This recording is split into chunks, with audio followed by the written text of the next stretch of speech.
জানেন, আমার কাছে আমার রাধা মাধবের ছবি দেখতে চেয়েছিল। বলে তুই দেখা, আমি তো দেখিনি কোনো দিন, আমার বাড়ি আসেনি সে। তো তাকে ছবিটা ওর একটা ছবি তুলে পাঠিয়েছিলাম। দেখে তো পুরো স্তম্ভিত হয়ে গেছে জানেন। বলে এত সুন্দর ঠাকুর তোর। জিজ্ঞেস করলো কোথা থেকে এনেছি, কি করেছি। আর আজকে সকালবেলায় দেখুন ডাক্তার সাহেব এক রাস জবা ফুল এনেছিল, এই যে সব ঠাকুরের পায়ে দিয়ে দিয়েছি। টাটকা জবা ফুল দেখতে কিন্তু দারুণ লাগে বলুন। পুরো ঠাকুরের আসনটা যেন আমার জল জল করছে একদম। এই দেখুন কি সুন্দর যে লাগছে না দেখতে, আমি নিজেই অবাক হয়ে যাচ্ছি জানেন। যখন আমি পুজো করছিলাম তখনই দুধটা দিয়ে গেছিলো জানেন। তারপরে অন্য দিন ফুটিয়ে নিই মাঝখানে। আরে আজকে ভাবলাম দূর, পুজোয় বসে গেছি, তখন আবার কাকলিও এসেছে, তাকে সামাল দিলাম পুজো করতে করতে। তারপরে ভাবলাম দুধটা থাক, পুজো করে উঠে ফুটিয়ে নেব। তারপরে ওই জন্য এখন এই যে দুধটা বসিয়ে দিয়েছি। না আবার বেশিক্ষণ রেখে দিলে তো আবার নষ্ট হয়ে যাবে। হ্যাঁ, সেই জন্য আর ফ্রিজে আর রাখি না। ওই জন্য আগে দুধটা বসিয়ে দিলাম, আগে এটা ফুটিয়ে নিই জানেন, তারপর চা খাবো কি জলখাবার খাবো যা খাবো। ঠিক সময় মতো না ফুটিয়ে নিলে না এক্ষুনি পচে যাবে, নষ্ট হয়ে যাবে। অতটা দুধ বাড়ির সবাই খেতে পাবে না, তাই না? সেই জন্য এটাকে আগে বসিয়ে দিয়েছি, এরপরে চা করব তারপর খাবো। মর্নিং, পূর্বাজ লাইফস্টাইলে সবাইকে স্বাগত জানাচ্ছি। আশা করি আপনারা সকলে ভালো আছেন। তো আজকে হচ্ছে গিয়ে মঙ্গলবার, আর এখন বাজে কটা জানেন? 11:15। কাকলি এইমাত্র বাসন ধুয়ে দিয়ে গেল। তো কিছু বলার নেই, কেন কি বলছে বৌদি, কাজ করি ঠিকই, 9টা যেই বাজে আমি বাড়িতে গিয়ে একটু ছেলেগুলোকে দুটো মাছের ঝোল ভাত যদি করে দিই, ওরা খেয়ে স্কুলে যেতে পারে, তারপর আমি আবার কাজে বেরোই। তো আমি আর কিছু বলিনি, সবারই তো সংসার আছে বলুন, সবারই ঝামেলা আছে, কিছুটা মানিয়ে নিতে তো হবেই, তাই না? আমি যদি জেদ করি তাহলে এখন কি হবে, বলবে আমি পারবো না, তুমি দেখে নাও তাহলে। তো সেই জন্যই আমি আর কিছু বলিনি। তো যাই হোক, আজকে শরীরটা ভালোই আছে, মানে ভালো আছে তো ভালোই আছে। আজকে আমি সুস্থ আছি, নাকটা এখনও টেসে আছে। তো বাকি যে প্রবলেমসগুলো ছিল, গা হাত পা যন্ত্রণা, হাঁটুর ব্যথা, সে সমস্ত আর সেভাবে নেই। তো কালকে আপনাদের সাথে কথা বলার পরে খুব শরীর খারাপ করছিল জানেন তো। কোনো রকমের ভিডিওটা শেষ করে একটু গল্পের বই পড়ছিলাম বসে, তো শুয়ে পড়েছি। আর বিছানা টিছানা করিনি, ওইভাবেই শুয়ে পড়েছি। তারপরে কালকে ডাক্তার সাহেব এসছে যখন, তখন প্রায় রাত্রি 1:30। কালকে প্রচুর ব্যস্ত ছিল নার্সিংহোমে, ওই জন্য রাত হয়ে গেছে আস্তে আস্তে। দিয়ে তারপরে তো এসে যখন বেল বাজাচ্ছে, আমি তো ঘুমিয়ে পড়েছি। অন্যদিন জেগে থাকি, ও জানে যে আমি বসে গল্পের বই পড়ি, কি ফোন দেখি, কি ঘুরে বেড়াই। কালকে ওকে দরজাটা খুলে দিয়েছি, আবার শুয়ে পড়েছি। বলে কি হয়েছে, শরীর খারাপ হয়েছে আবার, তুমি জিমে গেছিলে? আমি হ্যাঁ। তো বলে ওই জন্য আবার শরীর খারাপ হয়েছে, বলে গায়ে হাত দিয়ে দেখে আবার জ্বর এসছে। তো বলে যে ওষুধ খাবে? আমি না না, একটু বিশ্রাম নিই, ঠিক হয়ে যাবে, সর্দি জ্বর ঠিক হয়ে যাবে বলে। তারপর ও কালকে আর ও যখন খাচ্ছে, আমি আর ওর সামনে বসতে পারিনি, নিজে নিজেই খেয়ে নিয়েছি। দিয়ে উঠে আবার বিছানা টিছানা কোনো রকমে করলাম, করে যখন আমরা শুতে গেছি তখন 2:48 জানেন তো।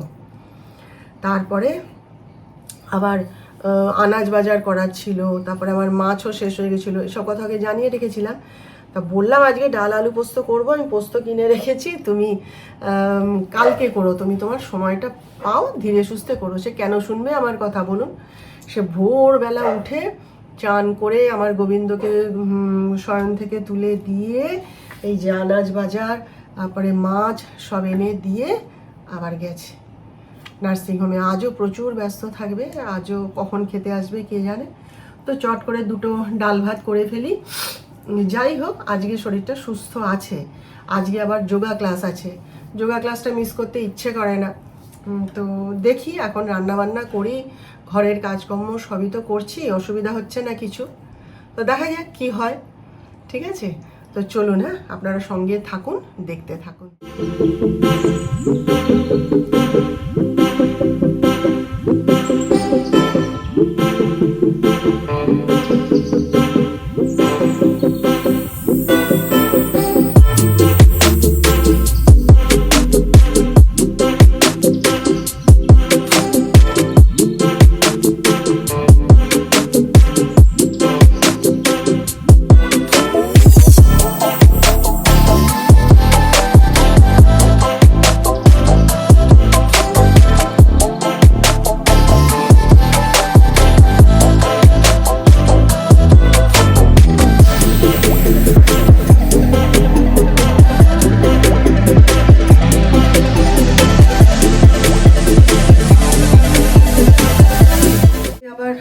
আমাদের ক্লাবের মিটিং আছে জানেন। তো আগের দিন তো গেছিলাম, অনেক করে শান্তনাদি চৈতালিদি সবাই ডেকেছিল বলে আগের দিন গেছিলাম, কিন্তু ওই যে বললাম গিয়ে খুব একটা ভালো লাগেনি। আমি তো নতুন না, সেই জন্যেই আর কি ভালো লাগেনি। তারপরে আজকে আবার মিটিং আছে, তো আমি ভাবছিলাম যে আজকে আর যাবো না, আগের দিন তো গেছি। আমার বান্ধবীরাও জিজ্ঞেস করেছিল কি রে আজকে যাবি না, আমি দেখি কি করি। তারপরে চৈতালিদিকে ফোন করেছিলাম যে শরীরটা তো ভালো নেই, আজকে যদি না যাই, বলছে না না পূর্বা, আজকের মিটিংটা আলাদা, আজকে আমাদের কালচারাল গ্রুপের মিটিং, তুমি আজকে অবশ্যই আসবে। তো দেখি এখন কি করি, আগে ওই জিমে যাই, গিয়ে সবাইকে জিজ্ঞেস করি, ওরা যদি যায় তাহলেই আমি যাব, না হলে আর যাব না। ওই তো আবার মেঘ কালো হয়ে বৃষ্টি শুরু হতে যাচ্ছে, দেখা যাক কি আপনাদের দেখাই কি কি রান্না করলাম। হ্যাঁ আচ্ছা, এটা হচ্ছে ডিম ভাজা, এখানে একটু পটল ভাজা করেছি, আর এই হচ্ছে মুসুর ডাল, যিশুকেও আজকে একটুখানি মুসুর ডাল দেব, আর এই হচ্ছে আলু পোস্ত,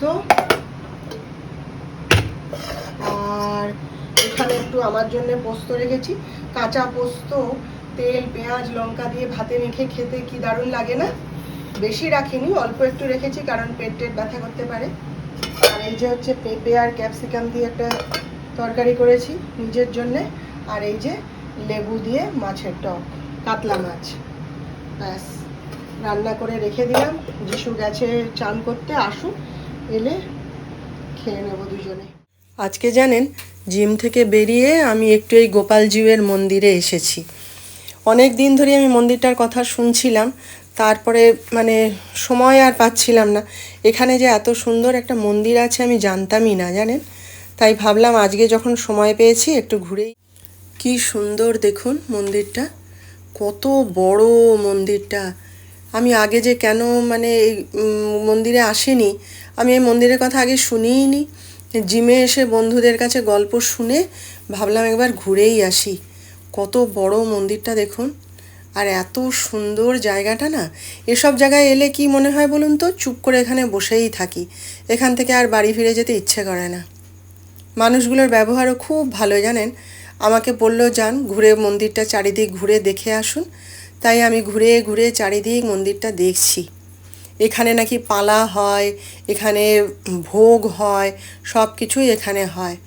এই যে দেখুন মন্দিরটা কি সুন্দর, গোপালজিউয়ের মন্দির। একটুখানি সময় এখানে কাটিয়ে যাই। এই যে মন্দিরের ঠাকুর দেখুন, শ্যামচাঁদ আছে, জগন্নাথ আছে, কত গোপাল আছে। এখান থেকে সবাই নাকি আবার গোপালকে নিজের বাড়ি নিয়ে যায়, গিয়ে পুজো করে, হ্যাঁ ভোগ দেয়। এখানেও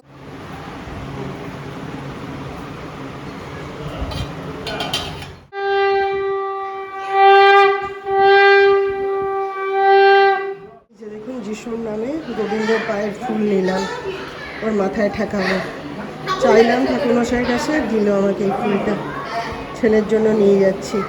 বাজে হচ্ছে রাত্রি প্রায় 9টা, এই মাত্র বাড়ি ফিরলাম। আজকে আমাদের ক্লাবের মিটিং ছিল, মানে আমাদের যেটা কালচারাল গ্রুপ তাদের মিটিং ছিল, তো সেই সমস্ত আলোচনা হলো। সামনে তো এখন অনেক অনুষ্ঠান আছে, শুধু দুর্গাপূজা নয়, রাখি বন্ধন আছে, তারপরে 15ই আগস্ট আছে, তারপরে খুঁটি পূজা হবে।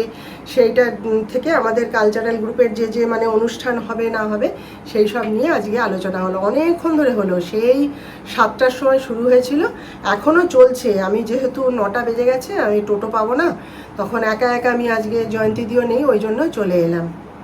তো খুব ভালো লাগলো, আমি তো যত শুনছি আমার তত ভালো লাগছে। আমাকে চৈতালিদি বলছে তুমি ঢোকো না, ভালো করে ঢোকো, দেখতে থাকো, দেখবে কীরকম আনন্দ করি আমরা, কীরকম মজা করি। ভীষণ ভালো লাগে। বলছে পূর্বা তুমি ঠাকুর আনতে যাবে তো, আবার প্রসেশনেও যাবে তো? আমি আচ্ছা ঠিক আছে, এখন থেকে তো শুনছি, তারপরে কি কি অনুষ্ঠান হবে না হবে সেই সমস্ত একটা রাফ ঠিক হলো। হ্যাঁ তারপরে হচ্ছে আমাকে আবার গিরিরাজ হতে বলছে জানেন, তাই এসে ডাক্তার সাহেবকে বলছিলাম, তা হাসছে, বলে হও। তারপরে কি কি গান হবে আমাকে আবার চৈতালিদি বলছে তুমি ঠিক করো না আগমনী গান কি কি আছে, দেখে একটু লিস্ট করে আমাকে জানাবে। আমি আচ্ছা ঠিক আছে তাই হবে।